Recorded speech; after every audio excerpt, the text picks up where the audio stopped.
Mən hər bir kəsi sağlayıram. Elxan ruhun ışığına, sözün ışığına, yılanlar hər biri. Heç vədə sarvanı məyus qoymaz nər. Uzaq yol gedəndə seçilər hünər. Uşaq atasından tərbiyələnər, nə görsə götürər adətlər olar.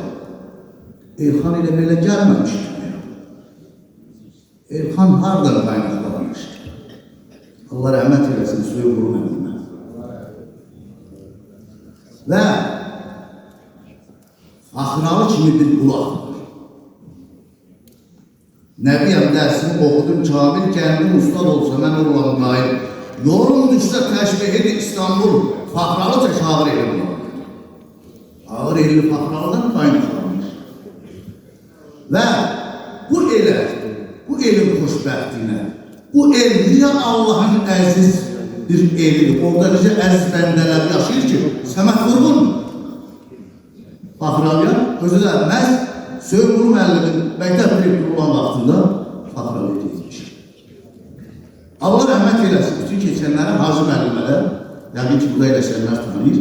Hacı müəllim özü söhbət edir, xoşbəxtlikdir. Getdim deyir, mən Tiflisə gedəndə gördüm, 3-4 nəfər haberiya sökəlib dayanıblar, işlərində Səməd Vurğunu tanıdım. Ədəb bunlara deyir, salam verdim. Salamını qəbul edərlər, rəhmətlik də çox belə yarı yaraşıqlı olan idi Hacı müəllim. Gəncə Qazaq bölgəsində Kommunist qəzetinin müxbiri olubdur. Sorusu deyir bizdən ki, məndən sorusu ki, sən hansı kətdənsən, hansı eldənsən?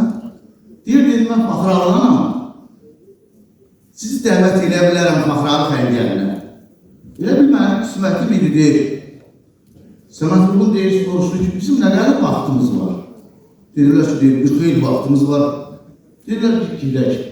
Elə deyir, mən də əyləşdim haberiyə, gəldik Faxralıya. Söyün Qulu müəllim rəhmət deyir, bizi qarşıladı, məclis quruldu, Aşıq Nəsir gəldi.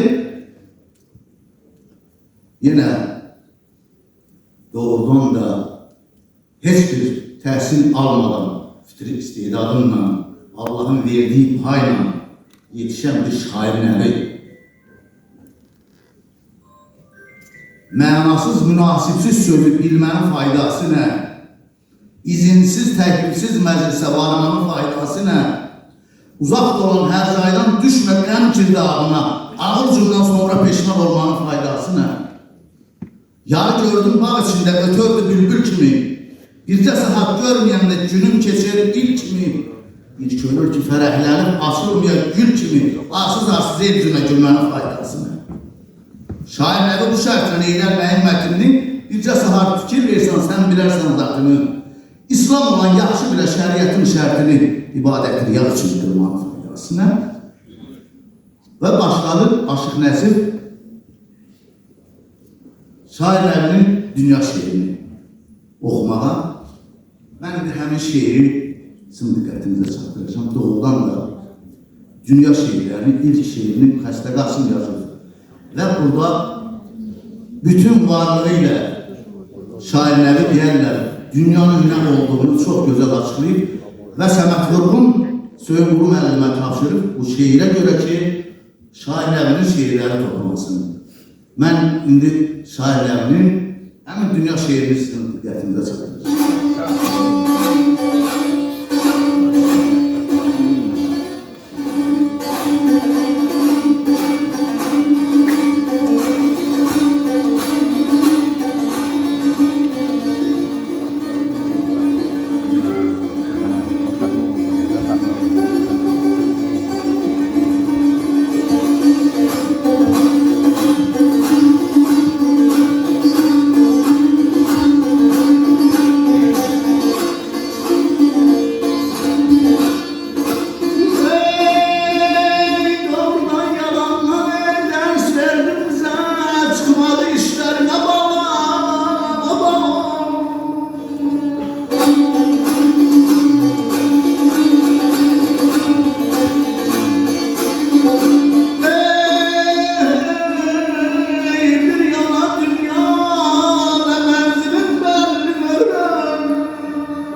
saçıldı her yana dünya.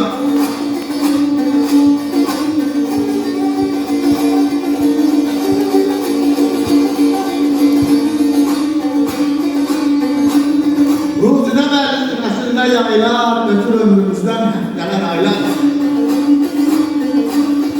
Keçir həyalımızdan ərman saraylar, dönürsən qızılan mərcana dünya.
Gelenler gelince biz seni bildi, çoxunda ağladı, ağzında güldü.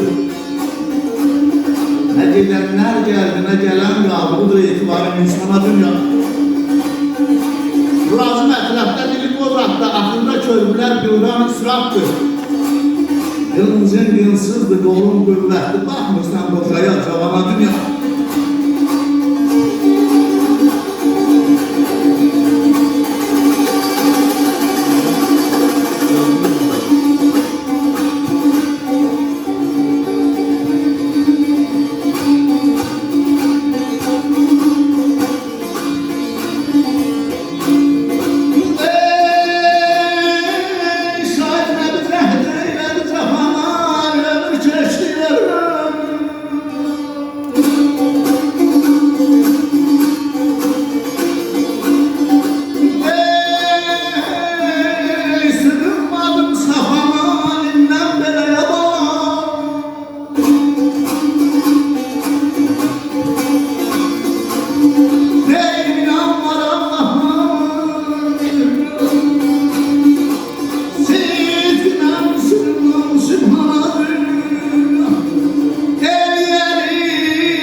Eylədi cəfana, ömür keçdi sığınmadım səfana. İnnən belə inanlar Allah'a, sevginə sığınma, subhanədim.